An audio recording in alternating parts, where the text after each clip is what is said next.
Hi and welcome to your Relationship Roadmap. My name's Keith Flynn and I'm here with Mr. Michael Worthing to finish off the last one on our top 5 issues that I deal with clients. Addictions. And I thought the other ones we dealt with were tough. I mean, you've gone through arguments, you've gone through anger, gone through Abuse. Affairs, and I'm going to put the links underneath for all of these because they are just absolute, just the knowledge inside them. Even though you talk about a particular topic, I think some of the strategies you talk about and some of the insights are really valuable. But this one, just when I thought it couldn't get any tougher, you bring addictions into the play. Absolutely. So I guess first of all, I suppose someone says, well, what do you mean by addictions? I suppose the common ones that would pop in people's head would be, okay, I've become an alcoholic or a gambling addiction. We tend to see and hear them on the TV all the time. Well, yeah, addictions, alcohol, gambling, smoking, whether that's cigarettes or weed, or other drugs, pornography, eating, exercise, work. Hold on. I'm going to wind back. Eating ice cream. I'm going to wind. Why is exercise an addiction? I thought that'd be a good thing. I'm just saying it's an addiction. Okay. In terms of relationships, I view relationships as two individuals wanting to be together. Right. And so you have two individuals and you have a relationship which is a separate entity. Now, anytime you bring an addiction into the relationship, typically the addiction is going to take priority over the partner. Okay. Now I can see where you're going with this. So, for example, if someone is addicted to work, their partner's going to feel a second-rate citizen to work. Because they're always at work. Yeah. Okay. One of my clients, her husband was going through a middle-age crisis and he got addicted to triathlons. Okay. So he would be spending money and time training at night or in the afternoons, evenings, outside of work hours. Now that time is being taken away from the family. Okay. Yeah. So now I see what you mean. So the addiction is not the addiction per se, it's that it is actually... It's the impact on the relationship. Now the thing, what I'll say in just loose terms, an addiction is something, it's like part of you doesn't have control over. Okay, you just can't help it. You just can't help it. Yeah, and I suppose, when you're saying that, I was reflecting on one of the TV adverts for smoking. Yeah. And he's saying how he quit. And he quit one day because he had to go outside and smoke. And when he looked through the window, he saw the family inside enjoying themselves, and he wasn't part of it. And that gave him the motivation to quit. So now I see what you mean. They don't have that control, and until they recognize what it's doing, there's probably not going to be any change. Correct. Now, back in the last video, I talked about people are unaware of the hurt and pain that their choices and decisions are causing. Yes. Okay. Now, one of the ways I deal with addictions is I'll simply ask the client, say it's smoking. You're right. Yep. All right, say it's smoking. Yeah. I'll simply say, were you smoking before you started your relationship? And often the answer is yes. Yeah. Like, oh, that's really interesting. And tell me, how much time do you spend with your packet of cigarettes? I'm an ex-smoker, and that's why I'm laughing. I was one of the guys that carried the packet of cigarettes right there on my shoulder. Okay. All right. So you carry it on your shoulder every day? Yeah, I did. Yeah. And when you go to bed at night, is it sitting on the table beside you? Absolutely, ready to pick up first thing in the morning. Right. Yeah. Did you get up during the night and go to the toilet and pull out a cigarette? No, Okay. There are people that do that. Yeah. Yeah. And I think we've got aeroplanes flying over our building, Keith. I think there's a biplane on the river that's behind us. But yeah. And for some people, what's the first thing they do in the morning? Well, even me, I would actually grab the cigarettes, grab a coffee, go out on the balcony, have my coffee and have my cigarette. So you'd actually kiss your cigarette before you kiss your wife? I was single at the time, luckily. But even when, no, I must confess, even when I was married, I made a commitment to quit when I got married. But it was very difficult. I didn't quit overnight. Yeah. I used to sneak them in, Keith. Right. So what I'll say to people is, do you realise you're actually married to your cigarettes and your wife is your mistress? Okay. Because you spend more time with the cigarettes than you do with your wife. Mm. In fact, if you don't have your cigarettes, you make sure you go and buy some so they're always with you. Oh, yeah. You do when you're addicted to cigarettes. Yeah. I mean, I can speak from personal experience. Yeah. Yeah. Yeah. Yeah. It was dreadful when you used to see a packet and there's only 2 left. So then you start working out, well, when do I have my next one? Because obviously I can't have an empty packet. So I've got to make sure I've still got one before I get to the shop. Yeah. And here's the other thing. You have an argument with your wife, who do you go to? Well, you would go to... So you have an argument with your mistress, and you typically go to your wife, the cigarettes, because she'll listen to you.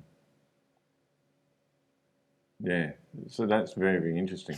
I'd say, luckily for me, my wife insisted that I quit. So that's right, because she didn't want to be second to the cigarettes. Yeah, but I must confess, if I'm being honest, I'd sneak 1 or 2 at work or with a friend or with that. But it really did. I think that commitment to her to say I was going to quit really helped me on the way. But no, it was a struggle, and so I can appreciate smokers out there saying it's not easy. But I think it's what you're saying. As soon as you get the priorities right, even though it's difficult, you start making the effort, and eventually you get the result that you want. Yeah. And again, if we bring it in, I'll ask people what sort of role model do they want to be for their children. Now that is a good one. Yes. So we can apply that, or apply that with couples in terms of virtually any addiction. Now, I know that there are good organisations out there that help people with addictions. Yes.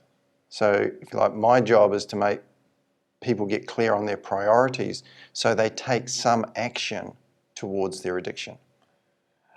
And that is one of the things I do like about, what I love about you is it's not judgmental. And what I like in this, you call it building a framework, but I like it is talking with you, how you're able to let people see priorities. You mentioned in earlier videos that people don't realize what they're doing.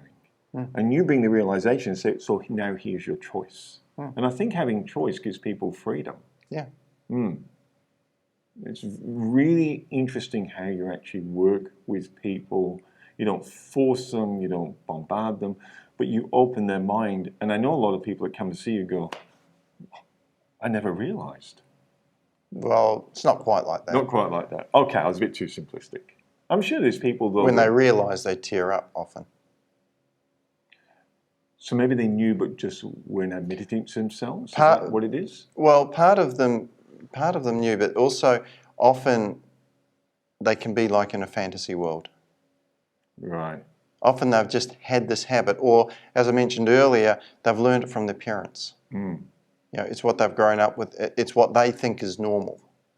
So again, challenging people's view of reality.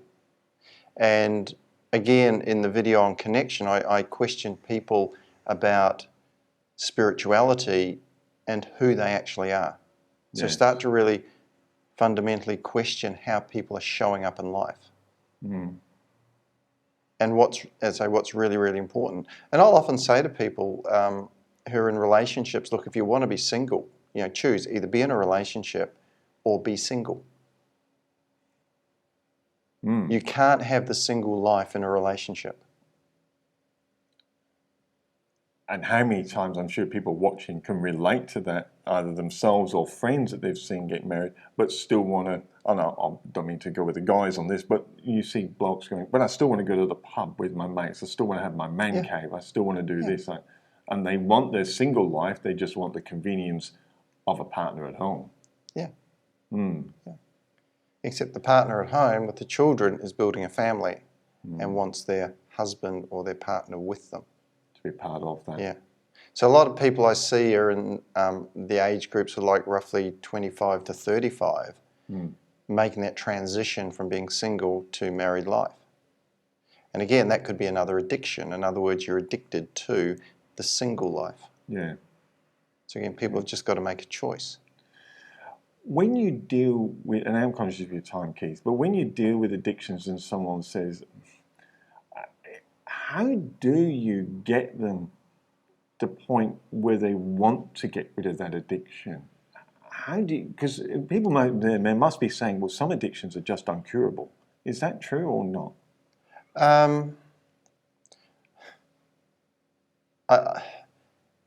I believe the mind is a very powerful thing. And when the mind is focused on what is really important, it becomes unstoppable. You will find a way. I'll tell you a funny story. Go on. One of my addictions is ice cream. Well, you mentioned ice cream at the beginning. I was thinking, why did you say ice cream? There's something going on. Go on. So one of my addictions is ice cream. Yeah. Another one's TV. So there's two of my addictions. Oh, wow. I didn't think you'd have time for TV, tell you the truth. I don't. Do you know how I fix that addiction? No. The TV is not plugged in. Oh, really? I use the TV in my sessions to present PowerPoint. Okay. But it's not plugged in to watch. Right. So I've created a barrier to watching TV. Right. Okay. Because I have to physically plug it into the aerial or into the box or whatever to actually watch it. So you became addicted to television. There's probably a few people who can relate to that one as well. I'm interested in I can understand how that could cause a damage in a relationship, that it's always, I'm just watching this, come and get your tea, I'll do it in a minute. Well, yeah, I mean, that was one of the things that I actually did in my marriage, was I'd come home from work, I'd be stressed out, so I'd just chill in front of the TV when my wife went to bed. Right, okay. And I just did that a little bit too often. That was just one of the things that contributed. So coming back to the ice cream. Yes. So I love ice cream. And Christmas this year, just after Christmas, I thought, because had some clients with addictions, and I go, well, yeah, I'm addicted to ice cream. I can master my addiction to ice cream. Right? Right. So I go out and buy a litre of my favourite ice cream. I come home, eat some of it while I'm working, put it in the freezer. It's in the freezer. Yeah. Go back, get some more. I eat 2/3 of it. Put it in the freezer, and I'm feeling really good. Yep, this litre of ice cream has now lasted 2 days. Right. Next day, clean it up. Yeah. I'm going well. Okay. I've got this nailed. Next day, just to test the theory, I buy a litre of ice cream. Eat some. Yeah. Put in the freezer. Yeah. Go back, get it a couple of times. Eat about half of it. Going really well. I'm pumped. This has lasted again. Next day, eat the rest of it, 2 days. Okay. Day 5, I buy a litre of ice cream. Right. Eat the whole lot. In one day? In one day. Okay. And I go, the solution to my addiction, don't buy ice cream. If there's ice cream in my freezer, I will eat it. So don't put temptation in the way. Don't put it there. Yeah. The same methodology you've got with TV, don't put it there. Don't put it there. Yeah. Wow. Dealing with addictions. There are 5 videos in this series. We're going to put the links to all of them underneath. I'm going to put some links to some of the other videos you've done in your first sessions as well. And if you go onto the site, they'll be able to find all of them.